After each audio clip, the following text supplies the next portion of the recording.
I am Andrew Kohinka, and I'm here with the Dancing Bones, Matt and Dave. Hi, I'm Matt. Hello, David. Yep, and they are the Dancing Bones. So I got a couple questions for you guys here today. I've done a little bit of research on you. I'm excited to talk to you guys. It's been a while since I've seen you last. We played a show back in 2018, like 6 years ago or something like that. So you guys started around 2015, right?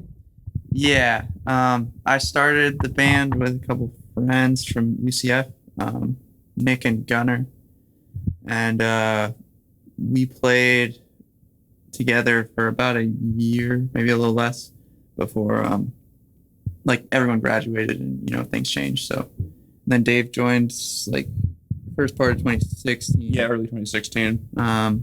And it's been me and him ever since.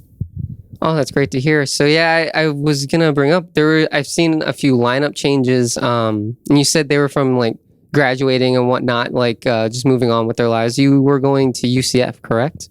Yeah. I finished school in 2015. And my bandmates both finished within a year after that.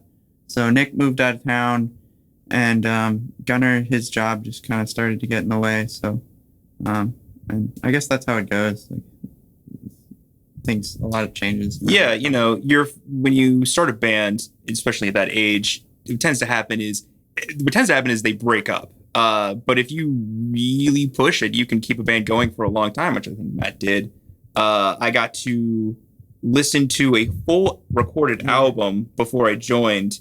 So I got the easy job of learning some parts, kind of enjoying the music, which I did. And by the time I was done with the album, I want to join this band. I was looking for a member, and my roommate and friend who introduced us plays drums, so we got to play a gig together. It was a good time, and those times have been kind of rolling on ever since. Dope. That's great to hear. So you went through a couple drummers, correct? List them. Top number one. You. I think there's been 4, and then I've been teaching myself drums, so I guess that's 5. This many. So yeah, you got quite a list going on there. What brought you two guys together, though? Were you guys going to the same school, or? So it's actually pretty funny because we jammed. Dave's roommate Glenn is my oldest friend, literally, because our parents introduced each other. And so he's 80. So I've known Glenn my whole life. He's actually the one who played on our first album. He played the drums. He did. He recorded the drums on that album. Yeah, and but anyway, I've jammed on and off with Glenn for years and years, and so when I was 19, long before Dancing Bones was a thing, me and Dave jammed once with Glenn, all 3 of us, and I sent him a message on Facebook afterwards, hey man, you want to start a band? It would be pretty cool. And Dave never responded, so. The old ghost. So after all these years, what changed? Why did you change that ghost? It was the right place, right time. I was looking to explore some the creativity, some expression, and the way I knew how to do that up until then was by playing bass in a rock and roll band.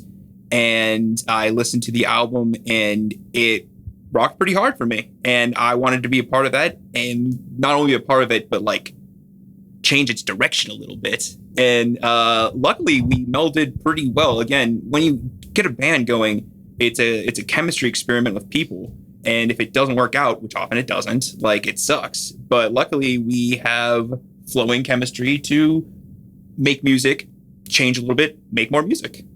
Great. So that's good to hear. The songwriting process is a bit more group oriented then, ever since Notapunk was released in 2016, you guys released Notapunk? Yeah, 2016. So was that mainly you songwriting, or was that more of a group process as well? Or it was definitely more most of the time I would start with an idea. I don't think I really had to tell anyone what to play. It was a pretty long time ago. And one of the songs on that album was actually like written by Nick, like the previous bassist. That was I Built a Spaceship, which I think is one of the best ones on that. And yeah, that was like totally his idea, which was really cool. But for the most part, yeah, like the ideas would start like with me at home, and I'd bring them in, and I was kind of most in charge of the direction. And since like me and Dave and like Leo have been playing together, it's definitely been more of like a collaboration. Like more happens in rehearsal. No real like. I mean, we all kind of critique each other's parts, but it's not like I've ever had to write a bass part. No. Part for either of them. I don't know. Yeah, that never happens. Luckily, got knock on wood. I would say someone will come up with a seed of an idea, just fun riff, or just like, what if we tried this? And instead of it, never has been like, oh, I don't like that. It's like, all right, we'll make it work. And usually, after some debate about whether something is appropriate or not, or like fits the motif of what we're doing, we'll come up with a line that we're like, all right, go home and practice this. And then we'll come back and be like, all right, I got something new for this. And then a song is born. And that's been probably not the easiest way to do it, but it's been the most organic. Like, I can't even think of a time where like, all right, let's sit down, write a song. Yeah, no. A, B, C, A, B. Like, I can't think of a time we did that, maybe besides trying to break down why something sounded cool. Yeah, that makes sense. It's the same way, like, for me personally, and like, jamming with other bands and whatnot. It tends to kind of happen like that. There's like a seed, like you said, and it's very organic. You bring it in, and then you just kind of riff on it, and then you're like, okay, yeah, I like what you're doing there. Let's do this and that and whatever. So a lot of the songs too, it's like there's a period of like you hate it before you actually like it at all. Oh yeah, that's. I'm still waiting for me to like them. Yeah, no, I feel the same way. It's hard listening to things that you've like done or created, and just like not pick apart everything, right? Yeah, luckily you do it long enough, or you have friends in the field who can kind of guide you to be like, just produce the thing, put it out in the universe, produce the next thing. And once it's out there, it's a complete thing. You can tweak it later if you want to, but it's done, it's out there, time to move on. And I try to, when I have an idea, I really try to like, all right, let's get this idea out so I can get on to the next one. The next one's even be better because that's just how that works. I feel like it's kind of funny how like short the half-life of your satisfaction is when you like are creating something, because it's like you put all this energy into it and then it gets out there and you think you're going to be satisfied, and maybe you are for like a little bit, but then like it's really weird how fleeting it is, and how like, okay, I need to do the next thing. Yeah. It is kind of fleeting. I like the term you use, half-life. It's funny. It's just like every day you're just like, okay, that could have been changed, and the next day you're like, these things could have been changed, and it's just a never-ending thing. But like you said, it's always good to get on to the next thing. So you guys released Stranded on the Moon in 2018, and you guys went to studios for both these, right? You didn't do any home recording. Yeah. Well, Stranded on the Moon we did at a studio in Oviedo, Studio Live USA, and Notapunk was at it was the same engineer. His name's Sean Shannon, that we worked with for both of them, and Notapunk was at his house. So technically it was home recording. Yeah, but he had like it was like his gear. It was his job. And that was pretty cool actually, because it took like a month of me going over. We went over there as a band like one weekend, and then there was like a month of me going over on my own like after work, and I'd be there from like 6 to midnight, and we'd work on like guitar and vocals and his mix and stuff, and a lot of time he would like feed me while I was there. It was pretty cool. So those sessions lasted for Notapunk lasted a little bit longer, right? It was like over the course of what, like 2 months or something.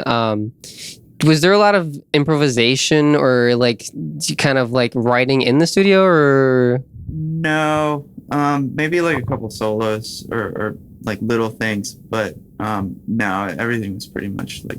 I mean, It's actually funny you should say that. Because Glenn, so my roommate Glenn, who did the drums for that, he had, as I understand it, and he has explained to me, he had ideas, but it was fairly off the cuff for a lot of the drums. He was just mostly feeling them, and I think you can't. I don't know if a learned ear could tell the difference, but I think you can tell that there was like energy, and I think that kind of energy comes from trying things and not knowing exactly where you're going to go. That's true. Like, it's from the guitar and the bass, we pretty much knew what we were doing. Like, but we only rehearsed like 5 times with Glenn before recording. So That's intense. Just jumping into recording. I was almost going to ask, like, how long were you guys working on this material before you started recording? Because you started sometime May 2015. Your first gig was at Austin's Coffee, correct? You blew the PA, right? yeah, yeah, we blew out their PA. So halfway through the set, I had to run in my car and get like my extra speakers. So you had to go. So to finish your first set, you had to like use your whole own like gear and everything. So yeah, like how long were you guys like working on that material before, and like how long were you blowing PAs before you sat down and like recorded that album? One a day, every day. I think that was the only PA I've ever blown, but I might be wrong. Some of the songs predated Dancing Bones by a pretty long time. Like Daddy Shot Sparky was like, I wrote that when I was like 20, and so it would have been like 2012 or 2013. And then I had like a few of the songs like Daddy Shot Sparky, Viejo Verde, and maybe like 1 or 2 others that I kind of just brought to the band. And yeah, so I was working on them for a while. Daddy Shot Sparky in particular was kind of like it evolved a lot over time. That was a bit of an interesting story in that song. Was any of it like based on actual events, or? No. Oh, thank God. That was... We have to say no. Yeah, that makes sense. Yeah, so maybe nothing happened, or maybe something happened. We couldn't exactly say, but I was kind of trying to you got a song like Folsom Prison Blues, Johnny Cash, and he's like, I shot a man in Reno just to watch him die. Like, it's a pretty cool line that I always thought was ballsy for him to write at the time that he did, and I kind of wanted to maybe write something with that attitude, but obviously not that sound.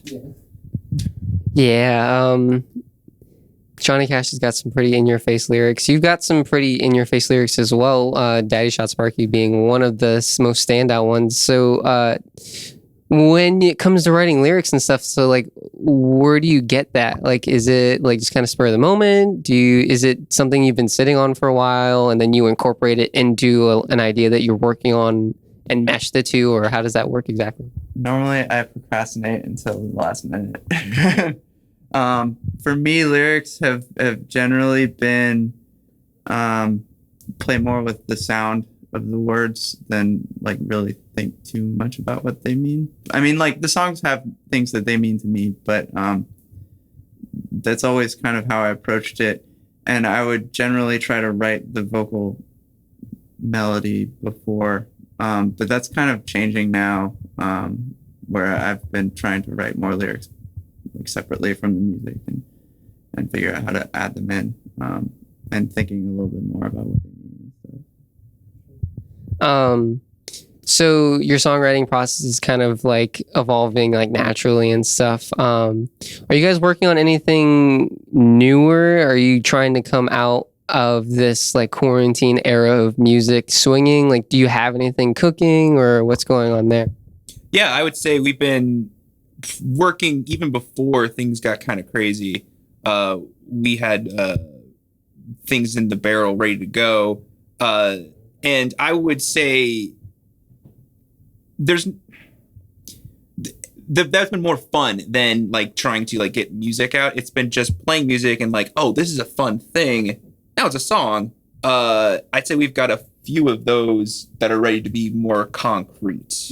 Yeah, we're working on some recordings. I mean, like we were talking about, I set up a little home studio, and we're trying to get. I mean, I don't want to give myself a deadline, but yeah. I really want to have like an album of new recorded material by like maybe like halfway through next year or something like that. And the biggest thing is like I'm recording drums, and it takes me a long time to learn. I'm mostly just learning Leo's old parts, and so it might take me like a month or two just working on like one song to feel like good about it, to where I would record it. But yeah, we've got like 5 songs, I think. Maybe it's we'll fair. have a 6th, but that we're working on at home, and I kind of want to lump in the stuff we did in 2018 and have like 8 songs for an album or something like that. So, are you guys going to be going more home recording, DIY kind of style with this next recording? Are you going to give that a shot? Or are you going to try and shop it around and try and get maybe some studio help with it? Or what's the goal with that? The goal is definitely to do as much as we can from home. I might send it somewhere to get mastered, just because I've read that it can be better to have like someone else look at it before the final product gets out. But I might also try to do it myself and see if I can. Yeah, there's definitely a market for homebrew music, and it's never been easier to produce, and it's never been easier to get help on some of the finer details of that process.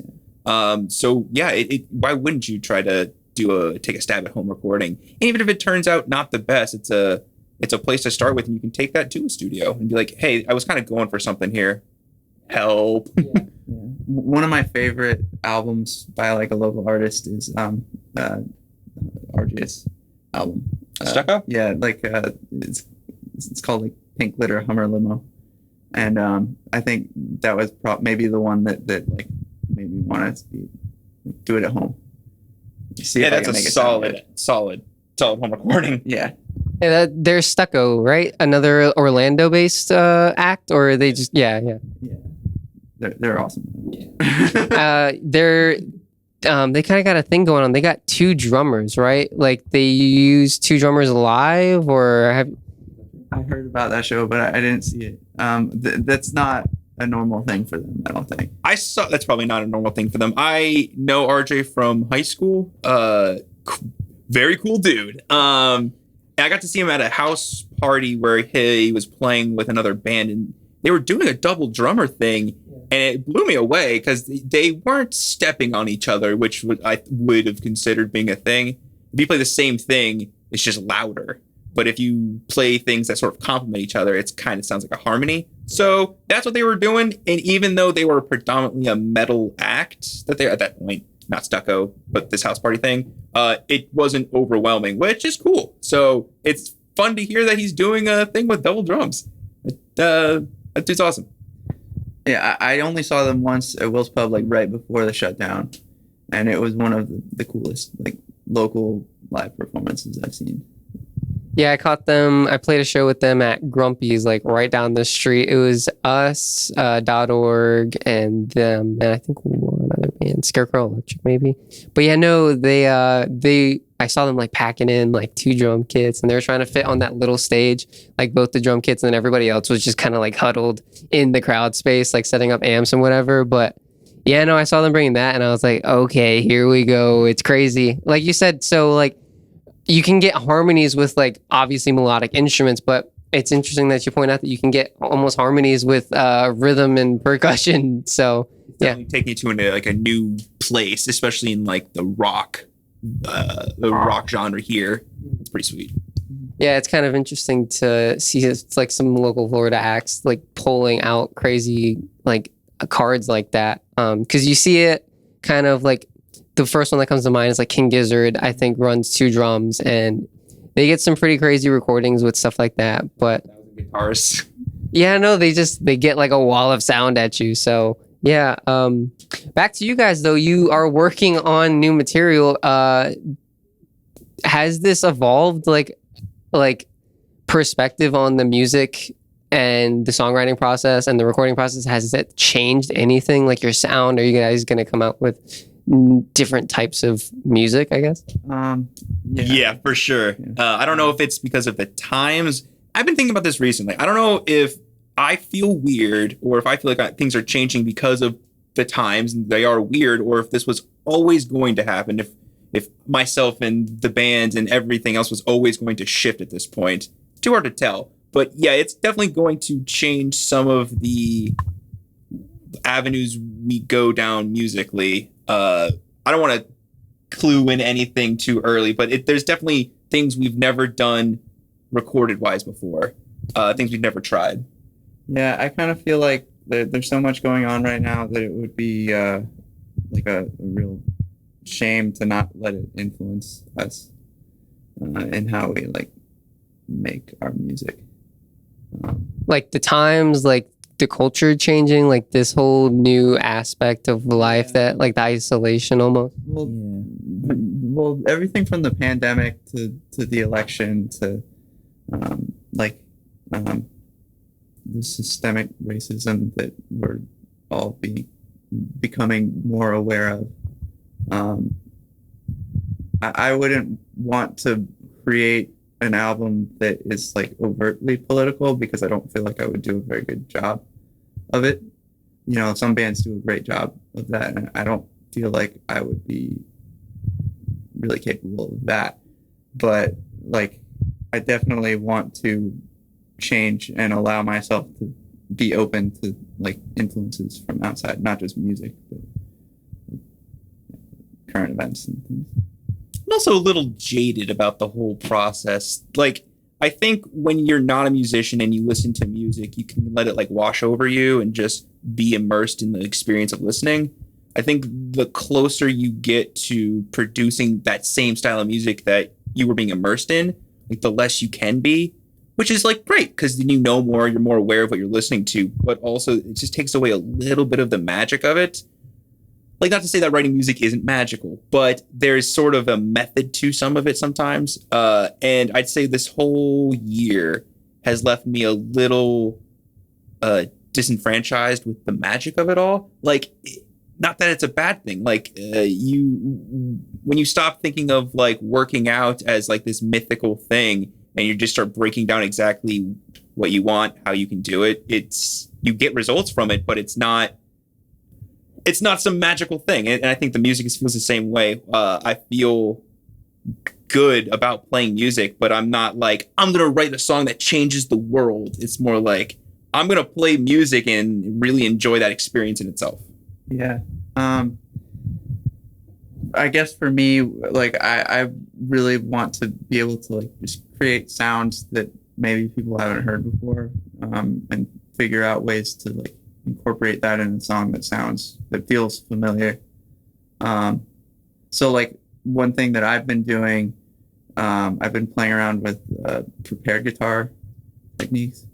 So like I actually brought one today that I've been working on, like wrapping things in the strings, getting different sounds. It's hard to really say, like describe. Right. What would that sound like? What would that sound? I can't really. With your mouth. Come on. Are we picking that up? Are the levels coming through? Yeah, no, prepared guitar is like a definitely weird thing that is like hard to emulate with your mouth. But yeah, it's definitely interesting to hear like it come through an amp or come through your speakers or your headphones late at night when, you know, maybe you had a bad day or like you're just like looking for something interesting and like this like whale noise wall of sound, because it's like you said, it's stuff wrapped up in the strings. It's stuff interacting with the electromagnetic fields of the pickups and everything, the vibrations. So it's a sonic thing and it's really cool to hear, and it's really interesting that you're messing with that. I know it was big like in bands like Sonic Youth and like the post-punk movement of the 80s and whatever, but no, yeah, I definitely see it happening a lot. It's fun. You get wacky sounds, and you got quite a rig that definitely helps with that and boosts those sounds. Yeah, and also like in the past, we've kind of tried to like disguise overdubbed guitar to make it easier to play live with just one guitar. But since there's no shows going on really right now, and we're not looking to get out and play shows anytime soon, I kind of haven't really been concerned about that. So we're working on some stuff with like a lot of distinct guitar parts. We haven't figured out how we're gonna play them live yet. Once we do, but we will, I guess. Yeah, again, it comes back to like number one thing is having fun playing the music. Yeah. And then we'll figure out how to do that live or recorded later. Yeah, I feel like I've been having fun throughout this whole like shutdown as best I can, and I think I absolutely. There's things to do, even if I don't always feel like doing them in the moment. Yeah. So you guys have been doing all sorts of things. We were talking right before we started recording, like with this time off. So I noticed you've been reading books. You were talking about doing video editing. Like, what else have you guys been doing? Like, what do you guys do in your spare time when you're not working on Dancing Bones material? I like to watch and analyze movies and TV shows. Currently, for my own pleasures. There's like a phase I go through of trying to take bad movies and just change little aspects of them to make them more palatable and better. And play music. Can you give us an example? Probably I would have enjoyed Joker more if it wasn't so overt about the messages they were trying to send. If there was like a solid like B story at all, there's just like a lot of people really loved Joker, and I saw it had like a lot of potential, but it just didn't quite hit the mark for me. And so I've been thinking about like there's a lot of different things that would have been like less allusions to current movies. Like it didn't need all of that, but I worry about saying all those kinds of things in public currently because people love that certain movie. Well, it's definitely a polarizing movie, but there's like of all the things we've talked about today, the pandemic, music in general, that is the most polarizing aspect. Yeah, I won't be afraid to give my opinion. I think it was a little bit clunky. I watched it at a drive-in over the pandemic because theaters were shut down, and yeah, it was super cool, but like on a second watch, it just kind of doesn't hold up. You feel more like it's a Taxi Driver wannabe. The dialogue's off. It's hard to follow the story, and there's not a B plot to follow that's equally as engaging. So yeah, it's kind of beating you over the head with this message, and it's not even very clear with it. I loved Joker. No, he's not. Yeah. I wouldn't have brought that up if it would have split up the band. Yeah, the Dancing Bones breaks up live. Joker's done it again. I think you guys both put it pretty well. Yeah. But that's been fun. Just like enjoying all kinds of art and listening to different kinds of music, not just rock. I've got a real craving for modern funk music right now, and it just so happens that Orlando is a good scene for funk bands as well. It's been enjoyable. I actually listen to more like R&B than I do rock and roll now. Yeah, like Dave got me into Thundercat, which you might call him funk. I would call maybe sure. Somewhere in between. He's a bassist, so he's funky. But yeah, he plays rhythm and blues and all that kinds of. Yeah. I think in the last decade, I think Childish Gambino's third album is maybe the best that has come out in the last 10 years. Like the more I look at him, even his previous stuff is really it's intricate and good. Yeah, because the internet is awesome. Because the internet is amazing. Because the internet honestly is my favorite. It came out right in that sweet spot of like the nostalgia part of my brain where it was like high school winter break. It was all I listened to for like a couple weeks, and I just fell in love with it. I read the script. Yeah. Because I copped it on vinyl, and it was dope. I loved it. I like the new one a lot. It definitely different. I like the jazziness, the R&B aspect to it. He's definitely grown as an artist, like coming from like camp and like all of his mixtapes. I love Gambino. I think he gets a bad rap sometimes. Really? Yeah, I've seen some negative reviews of like Camp got like a 1.2 on Pitchfork, but who gives a fuck about who cares about Pitchfork? But it has its moments, and honestly, if you pay attention to him, everything that he's done, writing for 30 Rock, Community, everything, he's a busy guy, and to get albums like Because the Internet and what was the newest one? Then Awaken My Love. To get albums like that out while you're so busy doing other things, I think is a feat in itself. Definitely like a high functioning individual that I admire. Yeah, Atlanta is incredible as well. Watch Atlanta. Atlanta's dope.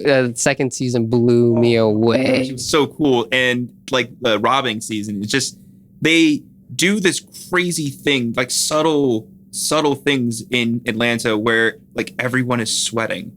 Like it's not made up. It's so gritty and like without meaning to be, I think. I don't know if they mean to do it like that, but like I'll probably rewatch that again just because like as the cinematography aspect of it, some of those episodes are just so pretty to look at. And I get inspired by like an artist like that who I have no idea. I don't know what he's like. I don't see him in interviews at all. I imagine he's just a very normal dude who just sees things and wants to like translate that so people can see him too. And I dig that very much. And you were asking about like stuff besides music. Mm-hmm. I've been like, I went on a rock climbing trip a couple months ago and got to climb outside for the first time, stuff like that. Trying to spend a lot of time outside. I was rock climbing at an indoor gym before the pandemic started and hadn't been for like 6 months. So I was pretty out of shape, but I'd never been to like an actual crag and gone outside. I got to go with a friend of mine up in Tennessee. It was a lot of fun. It's also a black belt. Like, Oh yeah? Yeah. I practice a style called Kung Nu. I've been doing that since college.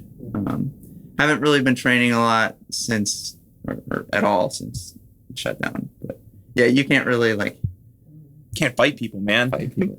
Some like they're having classes and stuff. A lot of groups are having classes over Zoom. It's not really my thing. I've always I've tried to use the time to do things I wouldn't otherwise get to do, instead of like halfway doing things I want to do or used to do. I'm a white belt. You're just beginning your journey. Yeah, when I was 10, I still got it. But yeah, I did some form of karate when I was like 6 years old, and I told my parents, yeah, I don't want to do that anymore. I get too sweaty. Like, I'm gross. Yeah, I had the same experience where I was in preschool and they put me in a taekwondo class, and I couldn't tie my shoes yet, so it was embarrassing having people help me take them off and put them back on at the beginning and the end. So I could have been a taekwondo master at this point. You could have literally been on like Bruce Lee status, like just 1v1ing dudes. That too, yeah, I guess. No comment. No comment. But yeah, you've been traveling, right? You've been kind of like all over the world. You've been to Thailand. You stayed in like a hostel, right?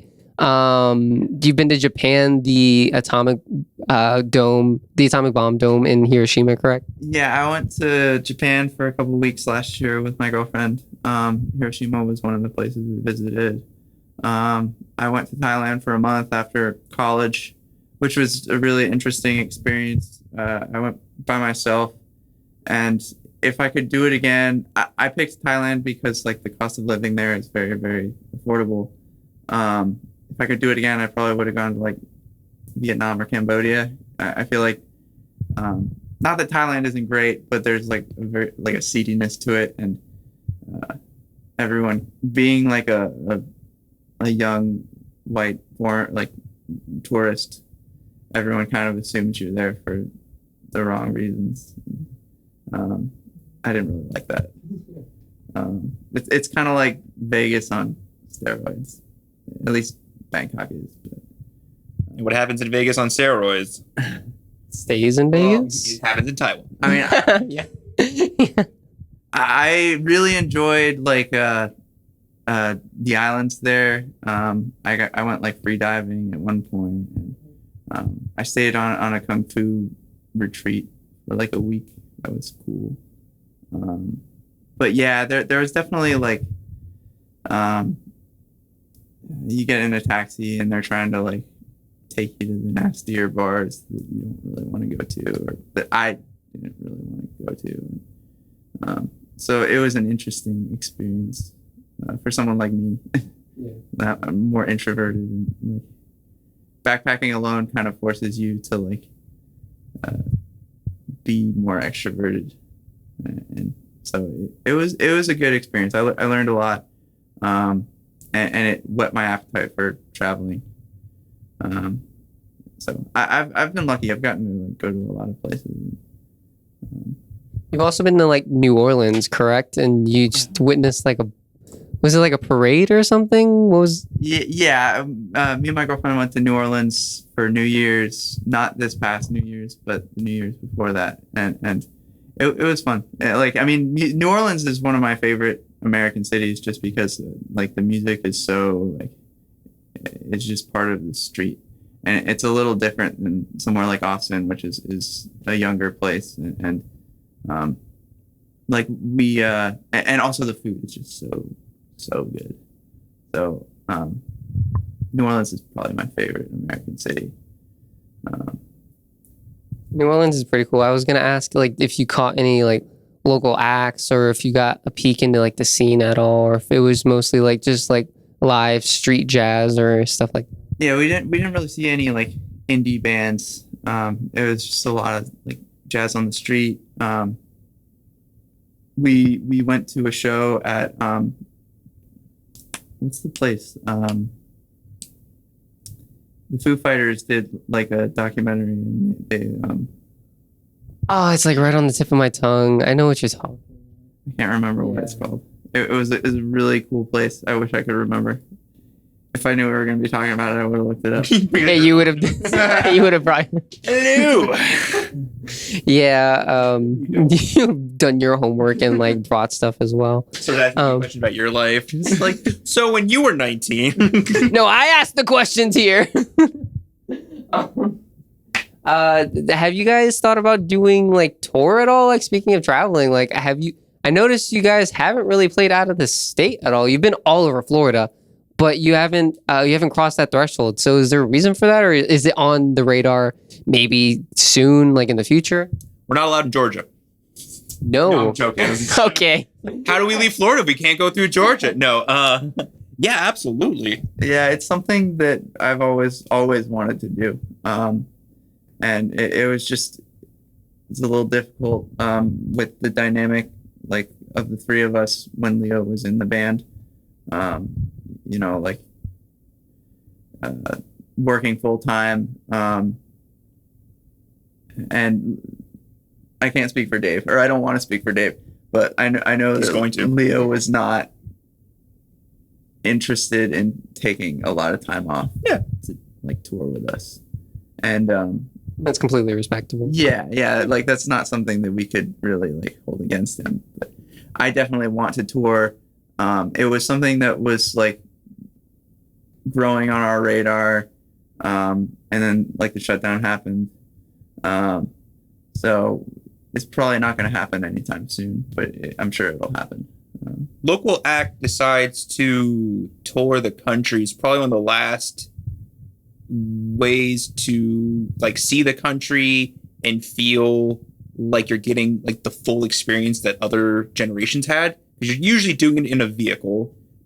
Chances are you're going to sleep in the vehicle at least once or twice, and you're usually playing to drive your way through the country. If you're lucky enough, or talented enough or have a wide enough audience that you're making money off of your tour. Very cool. But as the bands I've talked to, they usually say they're doing it for the experience and to hopefully pay for the trip itself.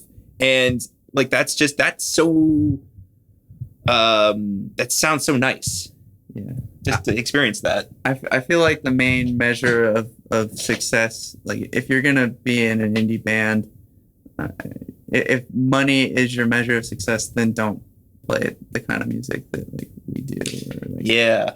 But like for me, Go play pop country. like being successful is just a measure of how much satisfaction you get at any like show or gig or rehearsal. Yeah. And so like touring would be trying to maximize my satisfaction, and hopefully it would pay for itself. But we've like had some really awesome experiences driving up to like Tallahassee or Miami, St. Augustine, places like that. There are super awesome people everywhere, and especially who want to listen to live music. Yeah, like Miami in particular really kind of got us thinking that, you know, like Orlando's great, but it might just be that there's a scene that's a little more receptive, and it might not be right here. And because of like we can leverage the internet, we don't have to necessarily rely on Orlando. We could drive down to Miami a few times every few months or something like that if we really wanted to. So yeah, not right now, but like, soon. I think it's an inevitability that we're going to get in a car and go out of state and not come back for a while. I can't wait.